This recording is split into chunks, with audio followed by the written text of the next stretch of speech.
Hi, and welcome to Soul and Science, a podcast on uniting Western psychology with Eastern wisdom. My name is Nyana, and I'm a psychotherapist residing in India and in conversation with Ardaas ji, who is an international trainer in yogic wisdom, and he is from Portugal. We invite you to embark on a profound exploration of the human journey with us. We integrate scientific insights into the mind with Eastern wisdom on life's polarities, paradoxes, and boundless nature to uncover a deeper understanding of our existence. Season 1, we begin with the exploration of relationships and the part that leads back to the self. Why relationships? We are constantly engaging in relationships with everything around us, from people to our environment. While we usually focus on relationships between two people, the most profound relationship we have is with ourselves. How many of us are truly aware of this relationship we have? Do we nurture it, trust, love, and respect it? Or are we living in fear and rejection of self, waiting to be validated externally? So join us as we go deep dive into the relationship with our mind, our body, and our spirit. Hi, and welcome everyone to our episode of Soul and Science. And today we're going to be talking to you about conscious choice, awareness, and truth. This is a topic that I really love. And Ardaas ji and I have been going over it in different ways and talking about it, touching upon it in our previous episodes. And really, here we are finally to talk about truth, conscious choice, and awareness. So, Ardasji, you were sharing that you were looking for a definition of truth on the internet, and you shared some really funny anecdotes, and I thought it would be a great place for you to start with that. So, hello everyone. Thank you for joining us, tuning in. And yes, it's funny because when you are defining something, I mean, we are trying to start this podcast with a definition so that we have a starting point. And when you define something, you are supposed to give the characteristics of that thing so that we know what we are talking about. And I was looking for truth in the internet, and the dictionary, the general dictionary says, truth is the quality or state of being true. And truth is a fact or belief that is accepted as true. And it's like, what? What kind of definition is that?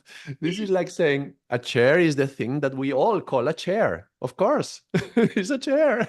So no, it seems so silly. I think that's called a circular definition, where the element that you're trying to define is contained within the definition itself, and it shouldn't be like that. Normally, when we are defining things, we shouldn't use the very same element. Anyway, I found another one that is more appropriate. Mm-hmm. That is that which is true in accordance with fact or reality. But again, truth is that which is true. So it's Yeah. utilizing the same word, but at least it's bringing something else in accordance with fact or reality. So I'm not very pleased with the definitions that we already have prepared. But then that also springs a new question, which is what is truth? Sorry, what is reality? And Yes. what is facts? Yes. So I'm afraid we don't have a very good starting point for today's discussion. We're going to have to figure out our own definition in a way, probably. Absolutely. Absolutely. I think this is because this is it's interesting that it's very difficult to fully grasp truth in that sense. But I'll just talk about it from the psychology perspective first, maybe, because it's nuanced, right? Because when we look at truth in psychology, we look at facts of what happened. Example, there is a glass on the table, or I walk down this road, right? I walk down this road that I love. Is is that truth? Well, we don't know about the love. So in psychology, we say, okay, you walk down a road, that is the fact, and that is the truth. And it's based purely on that, and that everything you layer over it, whether it's a nice road, whether you love it, whatever you add on it are interpretations, perceptions, and opinions. Um, which layer and filter what is the fact of what happened, which is just that you walk down a road. Already, by what you are saying, you may think that's a road, and somebody from a different country may think that's a highway, or another one we think it's just a little path, a dirt path. That's not even a road. So Absolutely. even that, whether we consider that that's a fact, Yes, well, that's a matter of perception as well, no? absolutely. And definition depending on where you come from. And so then the fact becomes only smaller that I walked, Yeah, right? yeah. And I'm thinking of the old story, the Indian story. You know, you're Indian, so you will tell us better. But you know, the I think it's like the four blind people touching an elephant. Yes. Can you Yes. can you tell us that one? It's quite funny. I don't, I mean, this is when I was a child, but the funny thing is that you brought this up because I only understood the nature of the story much only in the last few years, because there's a story that are four blind men, they come across an elephant. They don't know, obviously, it's an elephant. They're blind and they all touch the four different legs. And one person says it's a tree. Oh my God, it's a tree. Somebody says it's a rock. One person touches the tail and it says it's a snake. Um, and the other two find, it's a house, it's a tower. And there's the fourth one that calls it something else. And that they all are sort of got their own definition and experience of what they are having with the same elephant's 4 feet, and Right, how that changes, and that each one considers it to be their truth or truth, because this is what I correct. feel, this is what I experience. Of course, in this case they're four blind men, but it's really really interesting because I started realizing, oh yeah, but we are also sort of blind because we're unconscious of what experience of the past, or what we have considered an interpretation, perception based on our culture, conditioning, etc., that's getting in the way from us fully experiencing what is in this current moment. So, me And talking. also not just the unconscious, like you call it, but in general, we have blind spots, Mhm. physically and metaphorically. So physically, there's parts that we cannot see with our eyes, like when you're driving, you have to be careful. But Yes. also with our minds, there's things that we don't perceive, and not just because we are biased by our subconscious, but because just we don't notice that, we don't perceive it. So there, we are blind in many ways. And for most part, I think you're blind. We're blind to our own selves, right? It's easier to observe another and far harder to observe the self, and that's, I think, the whole journey of psychology and yogic wisdom, is to go inward and build, which I thought was interesting, was insight, as we call it, the sight within, the Mm-hmm. insight versus the sight outside. And that what we then therefore perceive outside to be truth versus what is within, which is truth, which in psychology we don't consider. We do consider the insight to be, hey, how is my experiences of the past, trauma, wounds, conditioning currently creating a filter of interpretation, or opinion, perception on this current situation, which may or may not be the actual fact of that situation. Which I think is maybe a way to that psychology looks at it, or is the way that psychology really looks at truth. And then, of course, there's philosophy that goes into its own definition of truth, and that it is got to do with alignment with your experience, whether it has congruence, whether it has consistency, whether it's coherent, and its usefulness. And it's interesting because that's the extent to which the words are around truth. But I know that the yogic wisdom has a deeper understanding of that, and was wondering how um, ancient wisdom or yogic wisdom really looks at that. That could help us probably get a more an insight into the word truth. Well, there is this concept of satya. right? That's the concept of truth in yogic language. We would say satya. And I was just considering, as you were speaking about this, the inner part of us and the truth of ourselves within ourselves, and I was considering, well, it's possible that the one who is closer to their inner truth is the one who is more capable of perceiving reality as it is, because there's less bias, there's less subconscious or unconscious narratives. Like we were talking on the first podcast about these narratives which cloud our judgment of what is out there. So what we perceive as a fact is going to be clouded already by those narratives. But the one who is closer to their true self, I'm using the word true within this sentence already, but the one who is closer to the truth within is the one who is going beyond those narratives, which gives us a skewed perception. And therefore, those are going to be closer to perceiving the truth as what it is. From the yogic perspective, there is not just one concept of truth. There is three levels of truth, which is funny because we find three levels in so many things, right? We already talked about three levels in a number of different circumstances. In the Absolutely. context of truth, we talk about individual truth, circumstantial, what is that, or collective truth, it's called, and then the universal truth.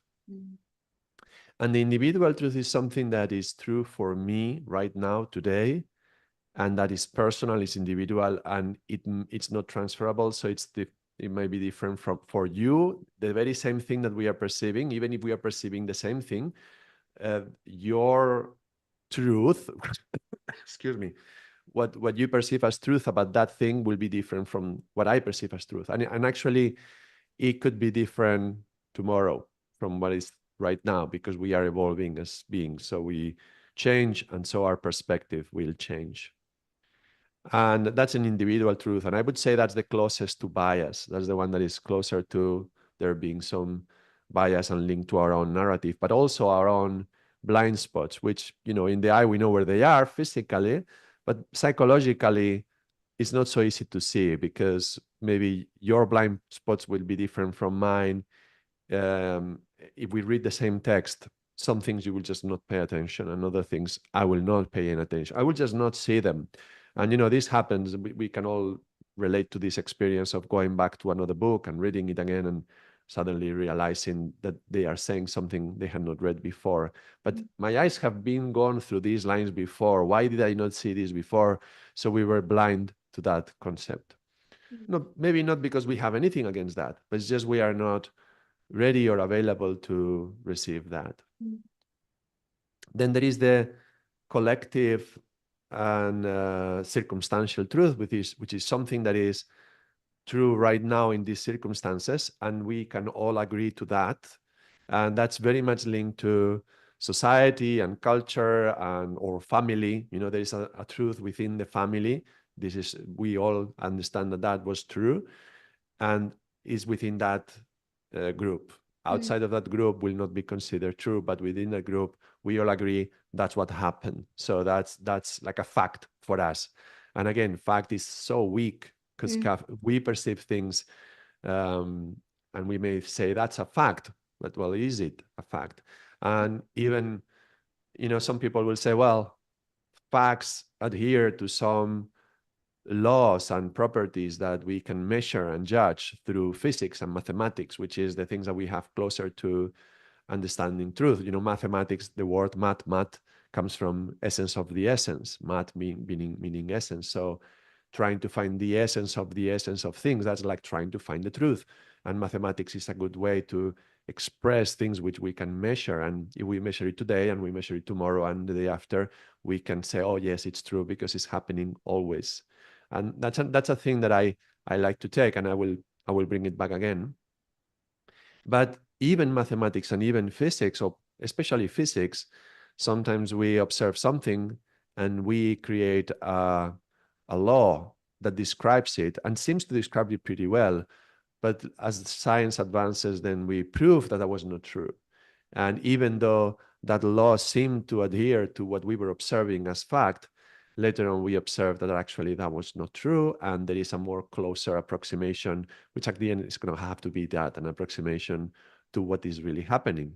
Mm. So even within circumstantial facts that, or let's say the field of science accepts that this is true right now, like the Earth being in the center of the universe, these kind of ideas, which could be accepted for a long time, eventually they can be proven wrong.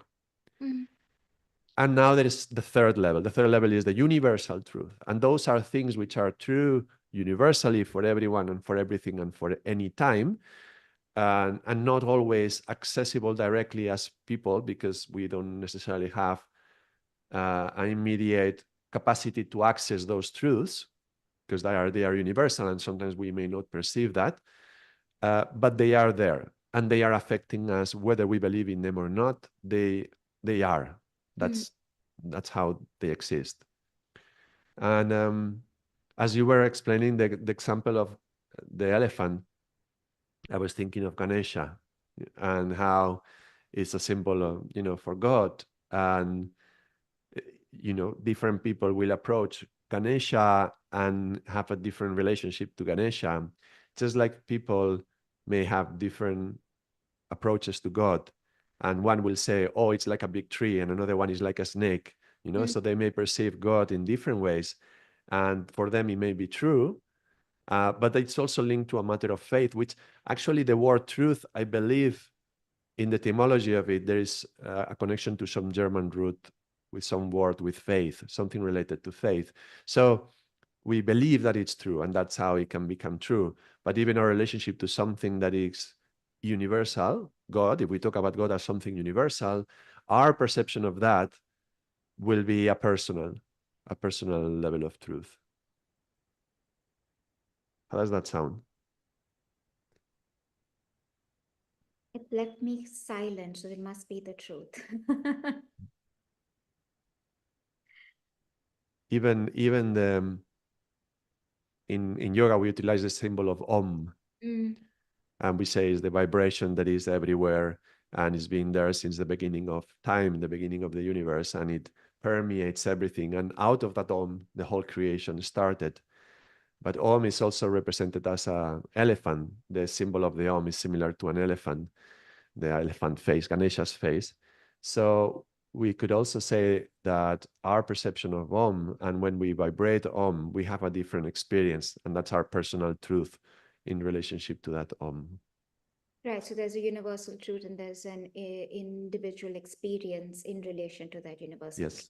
Yes, Yeah, yes, absolutely. I think it's the truth for anything that you experience that is considered, for example, seasons, or which are always, and that's the truth is winter. Everybody experiences that experience of winter, for example, in their own individual way and truth. correct. Which takes me to the thing on individual truth, because I think that's where most of us get caught up between truth, opinion, perception, and believe that whatever we think and whatever we say is the truth, right? And then that's where a lot of the disconnection, disruption, and relations happen, because we consider every thought and everything we're saying to be truth, because yes, it is my truth. And when someone says, hey, but that may not be, then we become very defensive of that experience, Right, because that's what I've experienced and therefore that is my truth. right. And how the reason why I'm saying this is because it's so psychology. That's what happens in sessions, right? That Mm-hmm. but I experienced that in a certain way. For example, I was talking to Ardaas ji and he looked away, and that is so insulting, and I felt sad. Mm. And that the only truth in that is Ardaas ji looked somewhere while I was speaking to, but then the interpretation of that, or I judged it to be insulting and I interpreted it to be insulting, therefore I felt sad. And that comes from a lot of my narratives and a lot of the biases and the blind spots. And that is actually not, if you were to ask Ardaas ji for his truth, he would say, but I wasn't trying to insult you. And that's where the breakdown occurs and happens between two people, is when we're not aware that we both can have individual truths. Right. And not only in the interpretation, but also in the perception, right? Mm-hmm. Because Yes. I think there is some experiments, some psychological experiments which prove that we misremember things or misexperience things that and that's, for example, when somebody excuse me, is present in a crime, the police should intervene very, very quickly to that person because time matters. And the kind of questions that they ask matters as well because they can influence the answer. And not only the answer, but they can influence the memory that is created in the other person. So if they start asking about some question about ethnicity or the shape of the whatever, they can be subtly putting messages of what could be there. And then the person eventually ends up remembering that what the policeman was asking about. So our memories are very highly influenceable, which in a way is a good thing because that means that we can mold our our toxic memories. Let's say the memories that we have inside that we don't like, we can change them. There's a possibility for that, but also to not just rely on what you remember. I remember this is what happened. Well, that doesn't mean it's true, and that even doesn't make it a fact. No? Did it Yes. really happen? Yes. And then if even if it did, so even if the perception was right, how do you interpret that? No, so that's the other level. So there's the both levels happening there. Yes. And that's really interesting in psychology and therapy. And I'm noticing that the more you look at that, the more you'll find that memory, and therefore in the work that we do with compassion and inquiry, it's so much about focusing on the emotion and the feeling, and not on the story or the narrative. That when you can understand that this narrative has been a long time, and that we can change the belief in that moment and say, is that the truth? That's actually a question that you ask in therapy. um, and are you sure it is the absolute truth? And then you look at possible other interpretations of what it could be, and therefore what is the truth, and you re-look at whether that interpretation or that narrative is the truth. And when you can see that there could be other, and that this comes possibly from an older experience or something that is like sort of flavored the water at this point of time, that therefore we're not seeing it clearly, that when we are able to take away these perceptions and limiting beliefs, then there is more clarity in the water, right? And then you're starting to see things more clearly, which brings me to awareness. uh, Mm-hmm. and that the ability of the, like you had talked about truth, we had talked about truth and insight, that where am I observing this from, and who is observing it? And that when I'm able to observe it from the true self or from the witness, then what is the quality of that experience, of that truth? Mm-hmm. It almost is like the client or the person is able to see already a different, and it's largely neutral. Yes.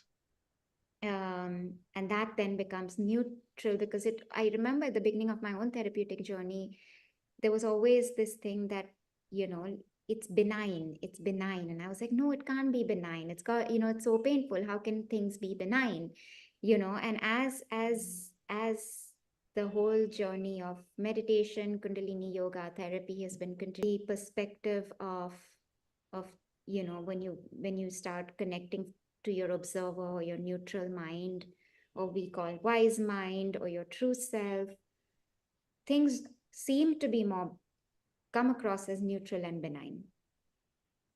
And then you're able to observe or be present with what is, without the interpretation and language of judgment and things that we kind of put on top of it. And then the experience of that itself changes. Of that same experience that had a charge before, now the experience of that is different. Because we are different. Right. Yeah. I'm going to take a few of your words that you are using. Yeah. This present. You're talking about the present. You're talking about awareness and the consciousness of choosing to see something as benign or not. Yesterday I was reflecting on fear, Mm. and because Halloween is coming, so I did a special video on fear on YouTube, and I was reflecting how when we get afraid, when something is really scary happening, and we were not expecting it, it's like a big surprise, like a dog barking very close to you, and you didn't even notice he was there. The experience of the fear brings you right to the present, and for a moment, as you breathe in and you hold the breath, you stay still and you listen, because the very act of surprise, opening the eyes, opening the mouth to listen better, to see better, is opening all your perception, and then you're silent for that moment. You don't think, you Mm. are just fully aware to see if there is some danger that I have to run away from or I have to fight. So fear is a very powerful, and generally we associate it with something evil. Mm. I connect fear with pain. You were talking about pain, but pain, just like fear, has the same effect, that it brings us right to the moment. We Mm. may be distracted, we may be thinking about anything else, then suddenly pain comes and we are right in the present. And it is not a coincidence that in English we utilize the word present as a gift as Mm. well, something that is a gift given. Yeah. And now connecting this, I'm connecting it across languages now, because in Spanish, gift is regalo, which Mm. comes from regal, Mm. because like the royal, the kings and queens. And the very first definition I gave about a truth, something that is linked to some fact or reality. Well, what is reality then? Mm. And if we look at the root of the word reality, it comes from realis or regalis, regal. Again, we come back to the regal. And I think we utilize that word because we would say, well, whatever the king says, that's true. And that's going to be canon. That's going to be, we have to do that, right? So, how interesting that royalty and reality is connected. Mm. Because in yoga, we in this practice of yoga that incorporates the physical aspect and the breathing aspect and the meditation and so on, we call it Raja Yoga. And Mm. Raja is like the kings and queens. So this is the yoga of kings and queens. And the very word regal, yeah, connects to real. So it's a yoga of reality as well. Mm. And we say that in this style of yoga, it's not about expecting anybody to come and crown you, put a crown on your head. That would be the waiting for an initiation. But not in the times we are living now. We have to self-initiate, and we have to accept that we want to live the path of a Raja Yogi. Mm. And the idea in yoga, it's about awakening of the Kundalini energy, which is in the base of the spine. As it rises, we say that it goes into the crown. We call it crown, the top of the head, because that's where the crown is put. But in yoga, it represents also that as this energy, which is linked to consciousness, rises, this is like saying your consciousness rises, you are waking up, and it reaches the crown, you are like a king. Yeah, this is your kingdom. This is your house is your king, is your castle. This is my kingdom. Yeah, this is myself. And it becomes real. So the Mm. more consciousness rises, the more you are becoming real, because you are becoming conscious. And Mm. when you are not conscious, you are affected by whatever the subconscious is doing, which is generally thinking about the past, rehearsing and remembering, or fantasizing about the future and projecting, and all the expectations and so on. But when we have pain or when we have fear, it's an opportunity to choose, not to choose, to be present, right? And the moment you are present, that's a gift, because you can be real. You can have a neutral perception of what is happening, not influenced by what it was happening in your mind, because you are right here. And the fear that can push you Mm. into that place, it can bring you to this, the mind shuts up, you are in silence. So that's a moment where you can appreciate things for what they are. Mm. Immediately later, the mind will engage, and you will see lions where there are none. You will see a shadow, and you will think there is a demon or something. No, Mm. maybe that's why Halloween is so exciting, because once a year we can all pretend to be monsters and so on. But the thing is, can we choose to go into that state without needing to get afraid Mm. or pain? Because if we don't, life brings pain anyway. So we're going to have to experience it, right? But if we can place ourselves in that awe state of reception and openness and ready to see the present and it's a neutral state, then we don't need life to scare us and we don't need life to bring us pain. So if we are just allowing ourselves to choose to do that consciously. Yeah. I think what you said makes so much sense, that the pain, and I think um, in the work that we do, we keep saying that the pain is actually there for you to become more conscious and be present. It's calling your awareness, your attention to that in order for you to see something in your life, right? And to raise your consciousness and awareness of Yes. something, of whatever that might be. And that is the path to, that could be a path if continued and explored, and to bringing our awareness to some of the narratives and beliefs that are currently in the way of us aware of our awareness. Because when we have those kinds of trauma, you're living from automatic behavior patterns, and you're technically not really in the present moment making an aware and conscious choice of how I want to respond to this situation, Mm. right? Because then I'm stuck in in a pattern that I don't even know I created out of consciousness. I probably was conditioned. I've continued to do what I thought was the only way I needed to survive. And therefore, then you're still Correct. operating from survival mode instead of being Correct. in present mode and saying, okay, fine, this is not the same thing. And so, can I fully and openly be receptive and open to life? Mhm. Otherwise, I'm always operating from a defended space, which is an unconscious space, because it happened in the past, it can happen again, and fear is constantly driving it. And that takes me to so much of the understanding after being on this starting Kundalini yoga, was how much of my choices to respond are conscious, how much of my How time much of my choices? What do you say? how much of my choice to respond is conscious, or am Ah, I just doing it from an unconscious automatic state because that's the only way I know, and I don't even know if I was taught or learned it, or I just did it out of survival because that made sense back then. right. But we evolve and we grow, and we're no longer, and so much of this we take on in childhood, and today we're adults, and we're probably still doing those same behaviors Right. from a very unconscious space, and wondering, and then getting stuck with the frustration that it isn't working for me. And yet we aren't think we're very quick to blame the outside environment than to do the work of the conscious awareness of um, why am I responding or reacting in this way? Where is it coming from? What is the truth here? The truth is simply, otherwise, for us, you said this, therefore I reacted.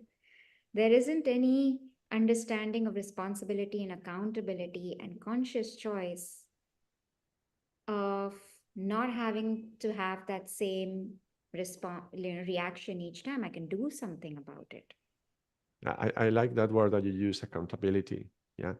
There is accountability to the actions that we do. And the accountability is going to come anyway because karma, right? We talked about this last week.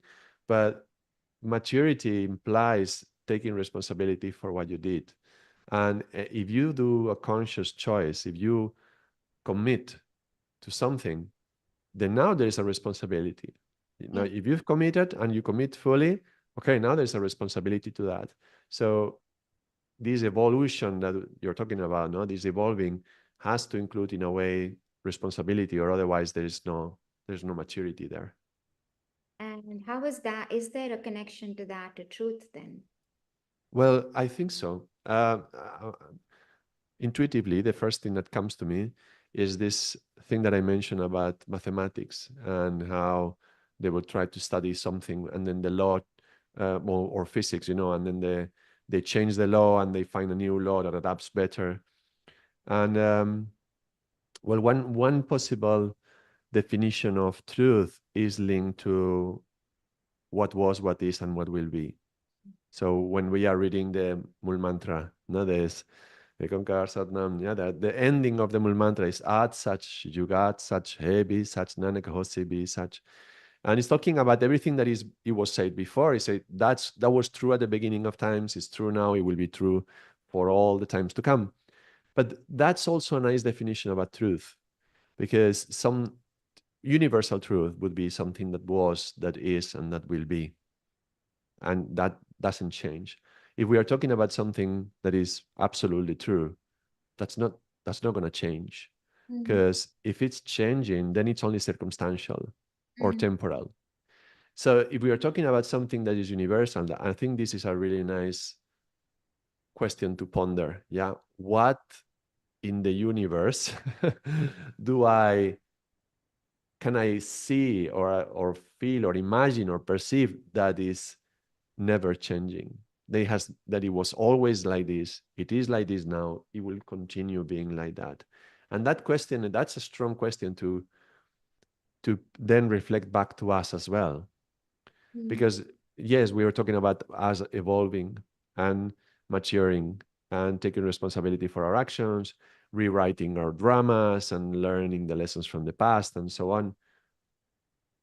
Well, one thing you can say is, well, before you had that situation with your father, whatever, you didn't feel like that.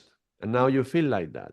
So there's something false here, mm, right? Because it wasn't true before, and it's not, and now it's true. You think it's true. Your father hates you, yeah, whatever.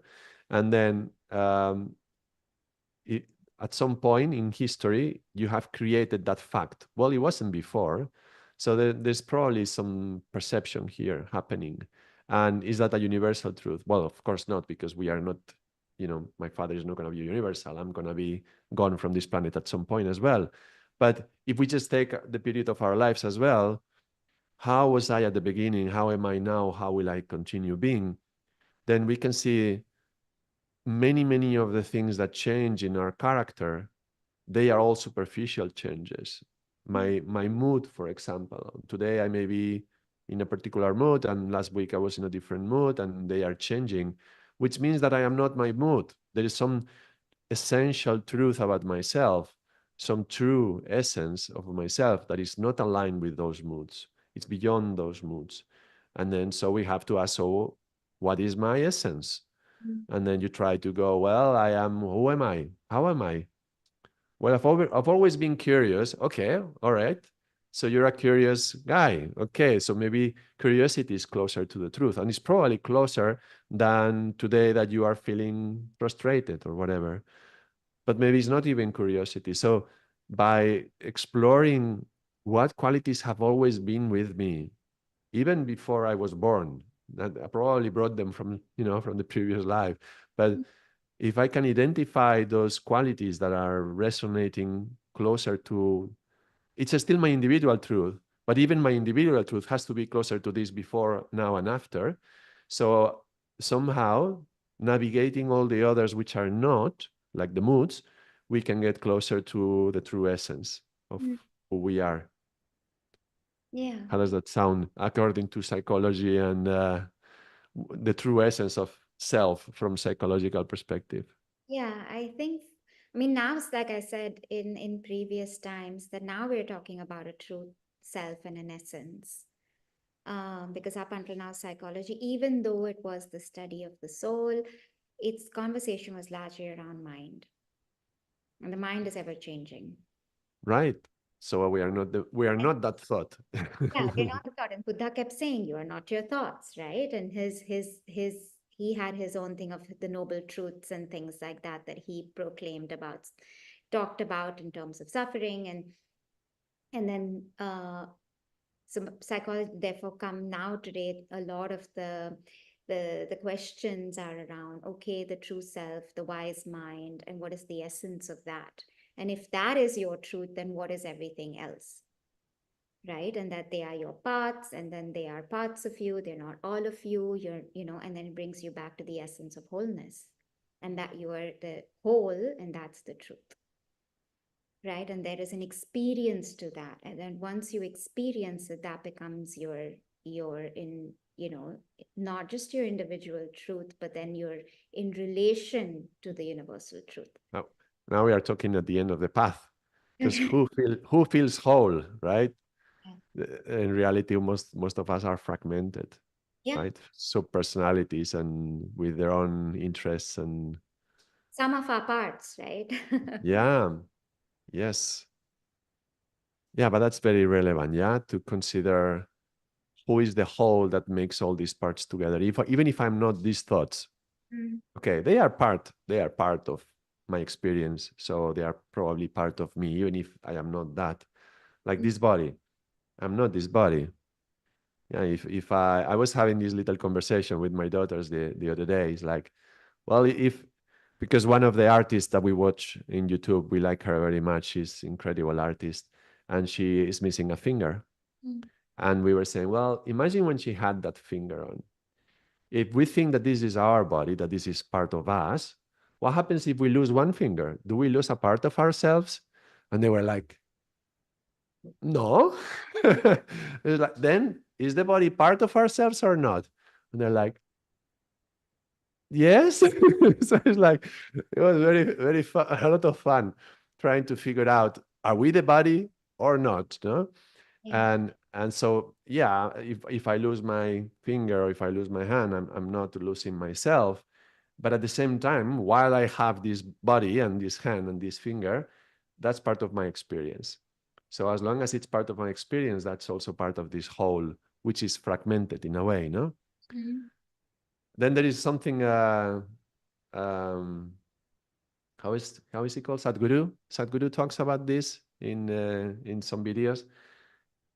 If I take an apple, mhm, I'm not this apple.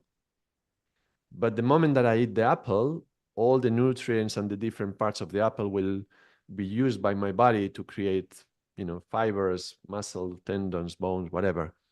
And now the apple is part of me.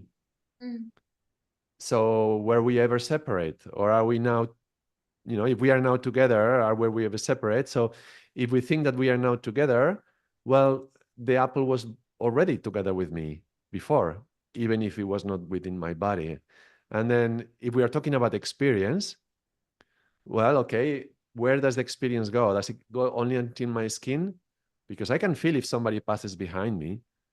So, okay, so maybe if you can feel somebody passing behind you, even if there is no breeze of air or anything, just passing by, when you are in the bus and you're nicely, quietly, and then you notice something strange behind you, and then you turn and there's this dark presence, right?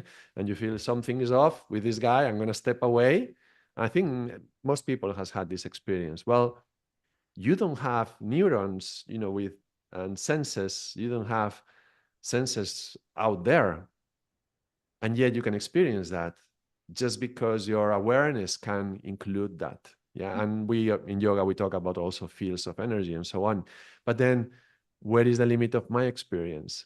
Because if we are saying that's part of me, right?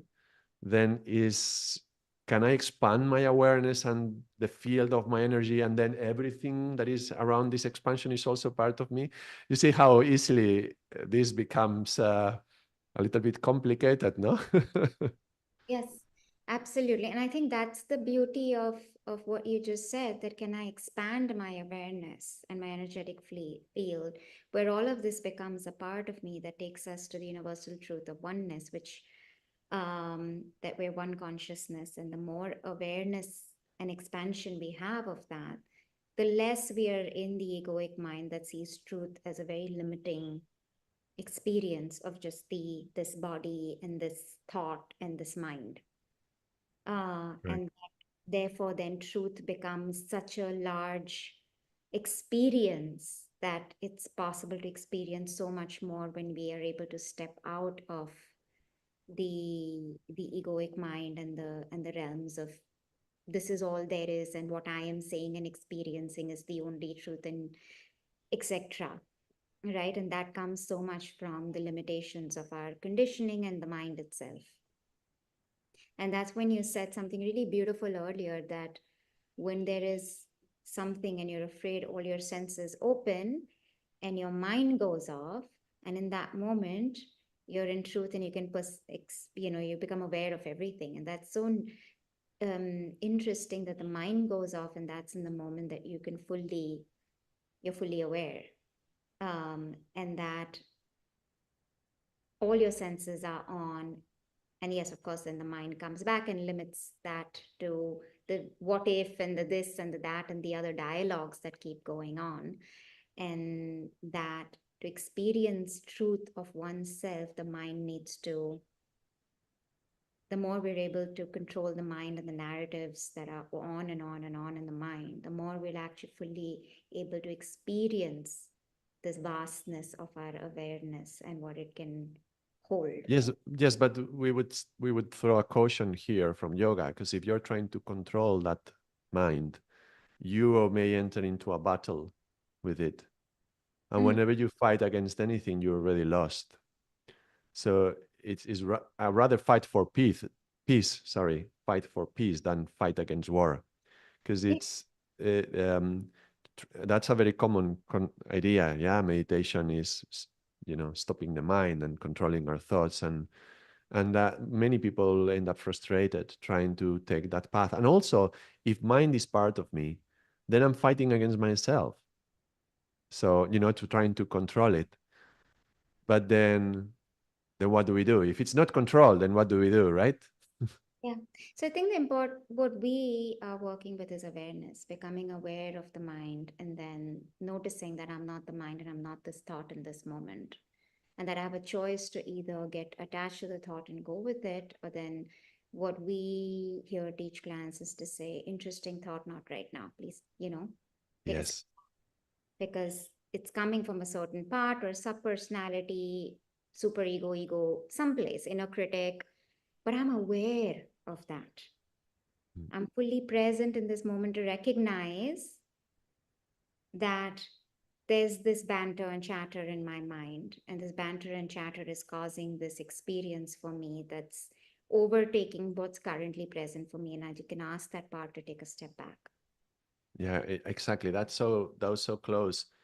The concept of awareness. I had a little realization as I was preparing the course I was doing on the Yoga Sutras on yoga. And I realized that this is like water and oil. Mm, When you put a glass and there's water, and you can shake the glass and the water is going all over the place. And then you put a lot of oil, and they don't mix. They mm, create two separate textures. I mean, all children do this when they are little. It's very interesting. But there's another thing that happens. Oil is much more dense. mm, And then if you shake the glass, it almost produces no waves. mm, The waves are much less. So I felt that the waves of the water, that's the description that the Yoga Sutra, that's a very famous yogic text that we have. They utilize this description of the mind like these waves. They talk about these waves. Well, these waves is like the water, the mind, but then consciousness is like pouring oil on top of it, and mm, then it can spread all over. If you are not fighting against the thoughts and suffering the consequences of that fight and fighting with yourself, but just becoming aware of them. Just, okay, mind, what do you want to say to me today? And just mm, allowing it. Okay, rather than fighting, I'm going to listen to you right now. I'm going to choose to listen. If you just approach mind directly like that, very often mind doesn't know what to say. And mm, it's just like pouring the oil on top of the water, and the waves start to come down. And then we forget about the oil because consciousness comes and goes away. And then the waves start rising and very shaking, and then bring consciousness again. And then the surface becomes much quieter, very much like when we are in a moment of this fright that we have. And but it's like something that we choose to create just by choosing consciousness, to be aware of what is happening also within our minds. I think that's really, really powerful to just concentrate on what is. I think that's the power of mindfulness as well. And many of the yogic techniques are there to help us sustain the level of oil. Yeah, it's like inhaling 8 and exhaling 8, and because you have to inhale 8 steps and exhale 8 steps, the mind is busy counting, so it cannot trap you into its thought. And then by counting consciously, you are aware, and then you wake up, and then you're observing the breath, observing the mind. And so you have triggers to help the consciousness stay there. And then the oil can spread all throughout the surface, right? Especially if we hold that state, counting and breathing for a number of minutes. But I think that's a very powerful thing. What you were just talking about this, right? Being in the awareness, it's already helping to calm down the mind. Yeah. And I think then that awareness is able to process what the truth is Neutrally. neutrally, Yeah. um, and allows us to slow down from what happened. Because most of us don't know that when an event happens, a thought has interpreted it, it's given the emotion, and we've already reacted, and there's no time between that. There's no, pause. There's no inhale, Mm. exhale, create a pause and say, okay, now what just happened here? And can I take that moment to just not react from automatic spaces that are so fast that I'm not even aware that all of this has happened. And that now, when I can bring in awareness or train myself to at least inhale before I react and respond, to ask, wait a second, I can hear my mind going, look, she's doing the same thing again. She always does this to you. And my Mm. narrative is gone. And before I can turn around and say, you always do this to me, this is what, that I say, okay, can I ask this part? I hear you, to just take a step back for this moment. So I can, in this moment, make a conscious choice of how I want to respond, not listening to that narrative of wherever it's come from. I mean, in time, we actually help clients also understand what voice is that. Is it your inner critic? You know, um, and you have a choice then to actually listen to it or not. And that's where I think the whole question of choice comes in, which is such a powerful experience, because most of us, when we say we are helpless or powerless, what we're saying is we don't have choice in our response, in how we respond. Because a lot of people that I meet, like, but I don't have a choice, I have to do it. And I'm like, you do have a choice, but you're choosing to do it this way. And I don't even have the awareness and the consciousness that I'm actually making that choice in every moment.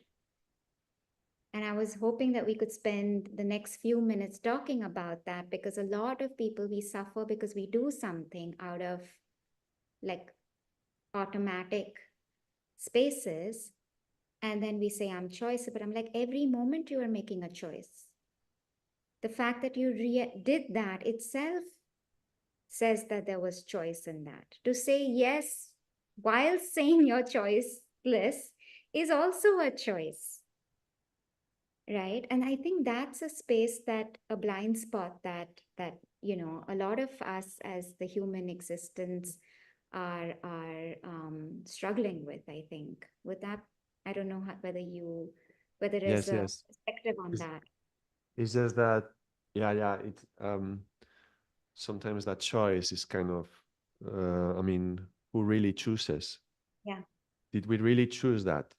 It's we would have to think about this, whether there was consciousness or not, right? Because we make things, we do them, and you could say, well, you chose to do them, and we would say, well, maybe not, maybe they were just reacting, right? The difference that we were talking about reacting and responding, that comes with in this exact example, right? So somebody does something, and then you say, well, they chose to do that. Well, did they choose that?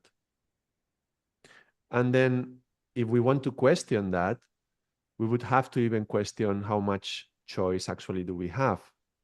Not that there are not no choices, but how much do we really choose consciously and neutrally? Because we talk about free will a lot, but the teachings also say everything has been written already. so so what is it? I think it's both, right?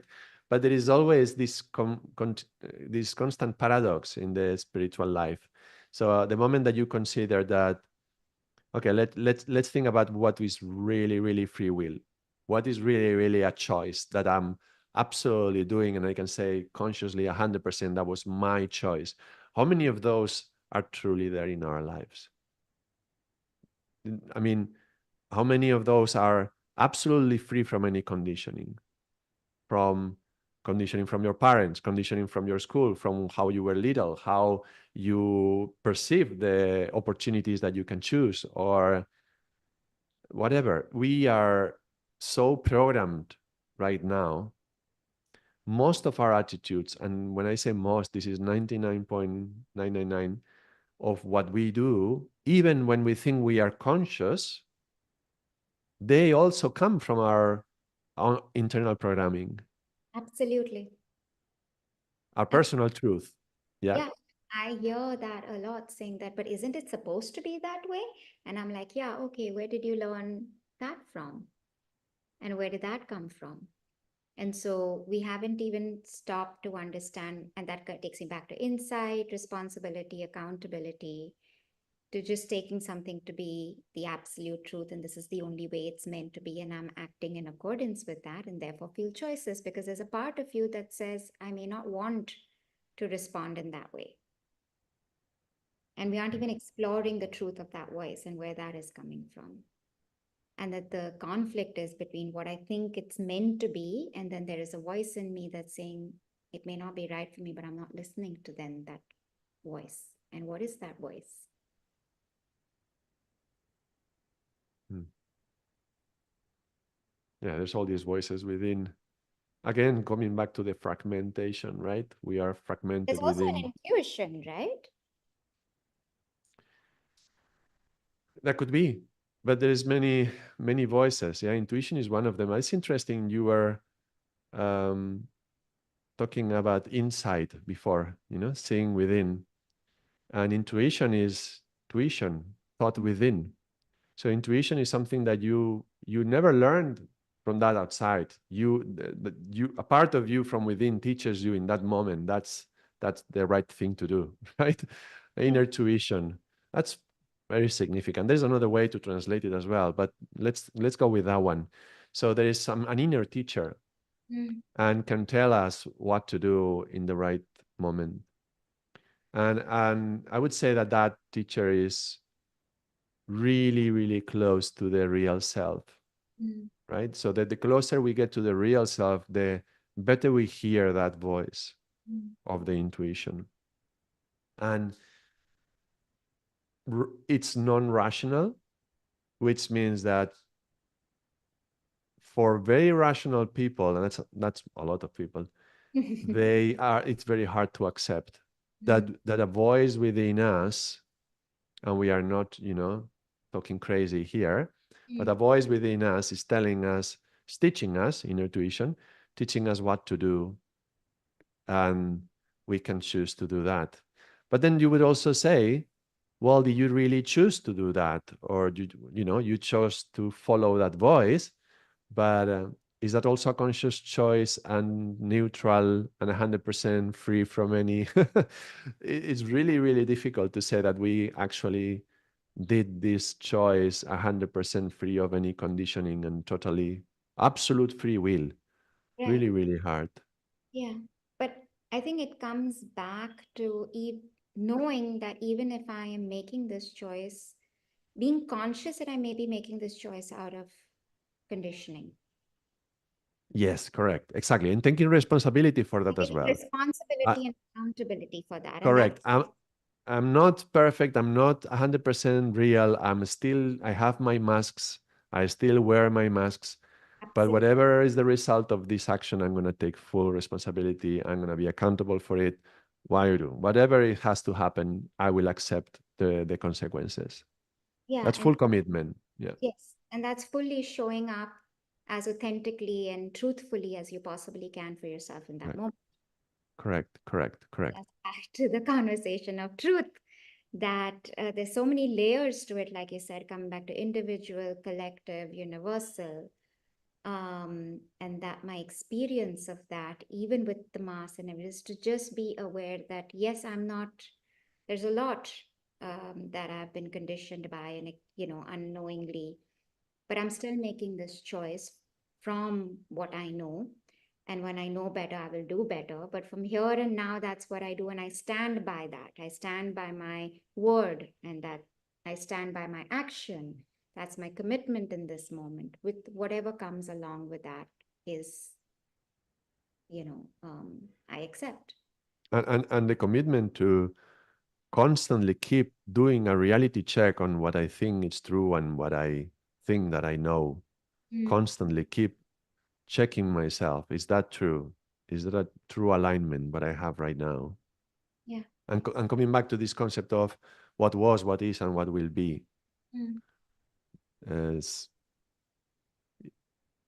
I do it also as a meditation. When I close my eyes and I go into meditation, I do this a lot. I explore what part of me has always been before I was born into this body and I have this name Ardaas and I do whatever I do. And right now we are talking, right? But independent of whatever we are doing and all this is all transitory.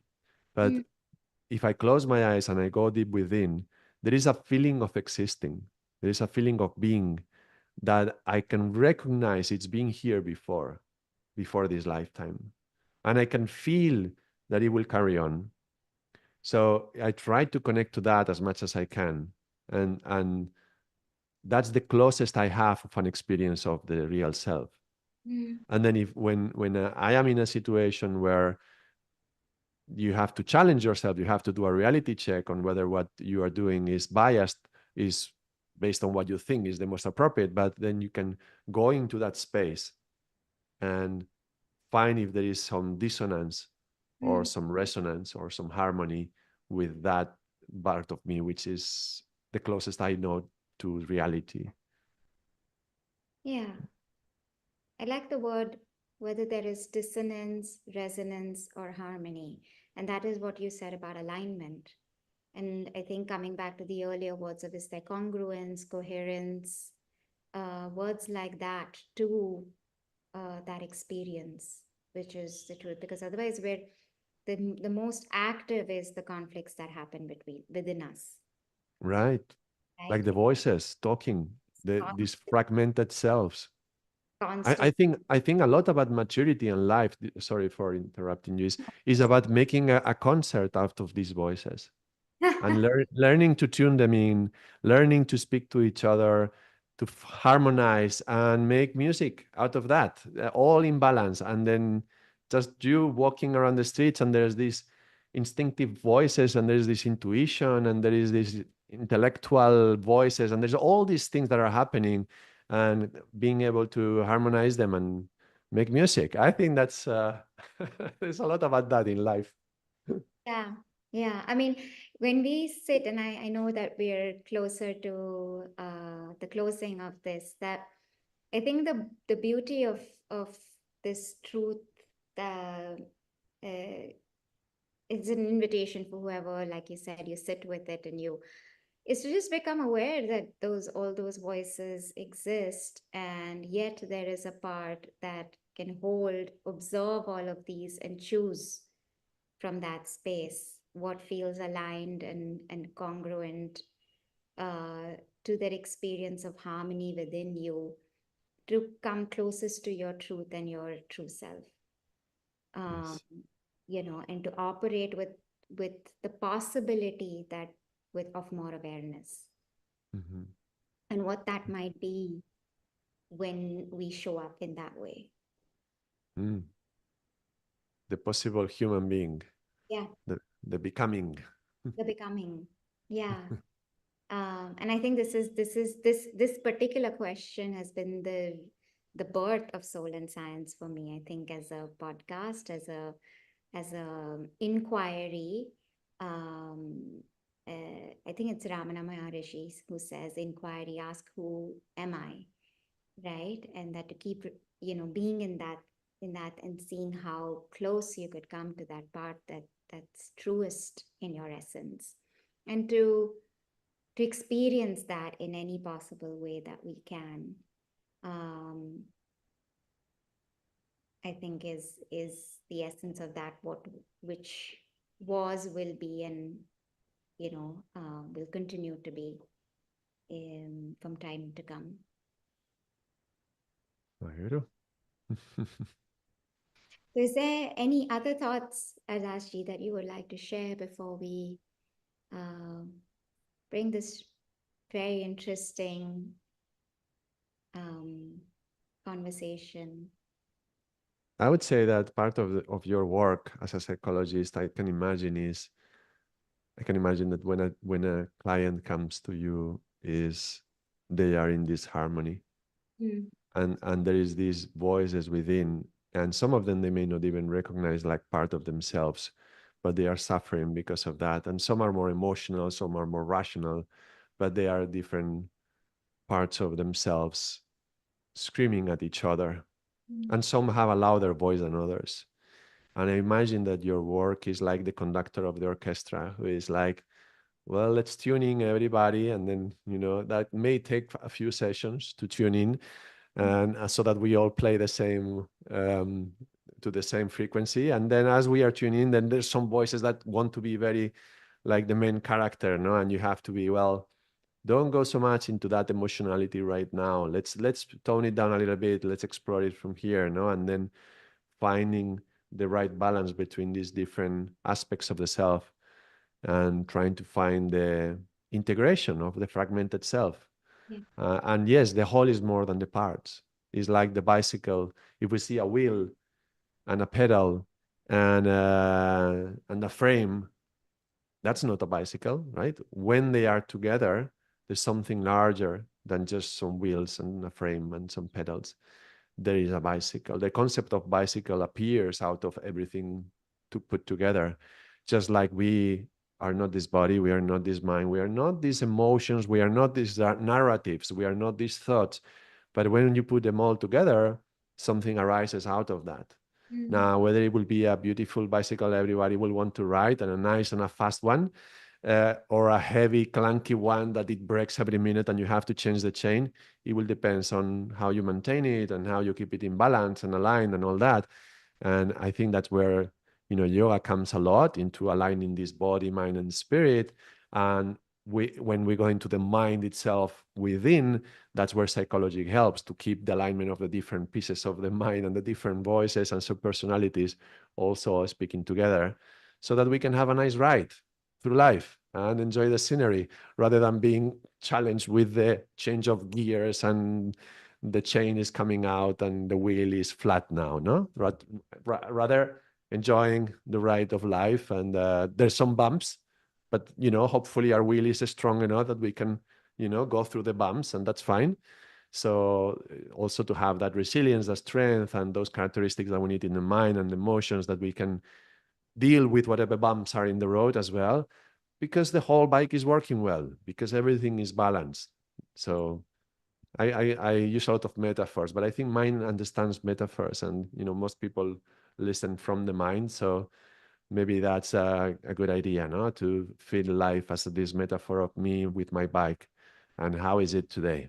Are my emotions aligned with my body? Is my mind today going in its own line?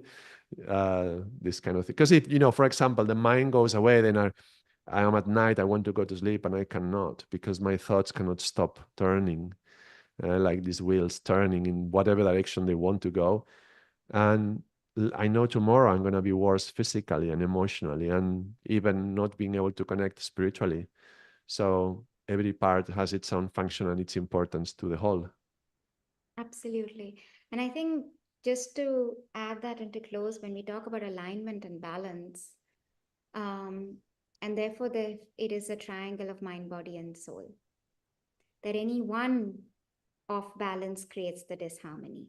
So Hmm. we have to take care of the body with yoga. We have to look after the mind with, whether it's meditation, mindfulness, therapy, and to take care of our spirit and soul. Uh, Yes. and it's only when we're taking care of all three and there is harmony also in all three, where does this does the blooming and the blossoming and the harmony of the orchestra that you talked about sort of create music, Yes. and the music is the essence, right, of the self, of the true self, that then shows up in its beauty, like any tree or plant, and we're part of nature, and that's how I see it. Um, and then you're blooming in your essence, because of that glorious balance and alignment. And when you talk about being on a bicycle, it's also again another triangle, Yeah. right? And just how important that balance is. And that is the truth. It's that, all the balance and the harmony comes from all three aspects of the human that we take care of, become aware of, and align with each other to live in that alignment and congruence of truth. And one more thing, the balance is in movement. Mm, When you are static on the bike, you fall. mm, You need movement in the bike to be in balance. So to never assume that you reach the balance, and also just don't try to get static in your practices or your whatever aspect of yourself, but always understand there is always movement, there's always flow, and you have to continue that movement to keep the balance. So finding the balance in the movement. Before I asked a question, what was, what is, what will be, what thing never changes? And I remember when I asked that question for myself the first time, the first answer that came to me is that everything is in a constant state of change. Is so the only unchangeable factor is that always everything is changing, which is a beautiful paradox, but it also reminds me of this bike. The bicycle has to be in a movement. Life is a continuous movement. If we are too static, or we think we are becoming stable, but stable soon turns to static, and static can become passive, and that can be karmic. So there has to always be a continuous flow. yeah. I think that's beautiful what you said, that the truth is that everything's changing and we have to be in a constant state of flow and movement. And to find that when we are in that balance, the movement is with ease and effortless.